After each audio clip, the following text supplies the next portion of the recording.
Here's the dailyintegral.com limit of the day.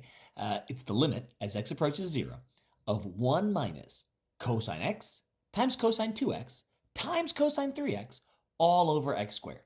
And yes, I know you can use L'Hopital's rule here. You have to do L'Hopital's rule twice and get the answer, and that's fine. And if you want to do it that way, fine. But I'm going to do it a different way because I think it's more fun. So here's what I'm going to do. I'm going to use the premise of L'Hopital's rule, which is that when you zoom in close enough, everything looks linear, except since the bottom is x squared, I'm going to use a quadratic approximation instead of a linear approximation. So if you know the Taylor series for cosine of x, you're going to get 1 minus x squared over 2. And then when we're doing cosine 2x and cosine 3x, we're just going to replace that x squared with 2x squared or 3x squared.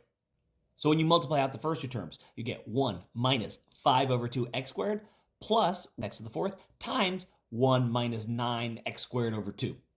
Now here's the key. We only really care about the x squared terms because the x to the fourth, the x to the sixth, those terms are going to 0 as x gets close to 0 because you get x to the fourth over x squared, which is just going to give you x squared, and x squared is getting close to 0. So we really only care about the x squared term. So we get the limit as x approaches 0 of 1 minus, parentheses, 1 minus 14x squared over 2, or 7x squared, plus a lot of x to the fourth, x to the sixth stuff that we don't care about, divided by x squared.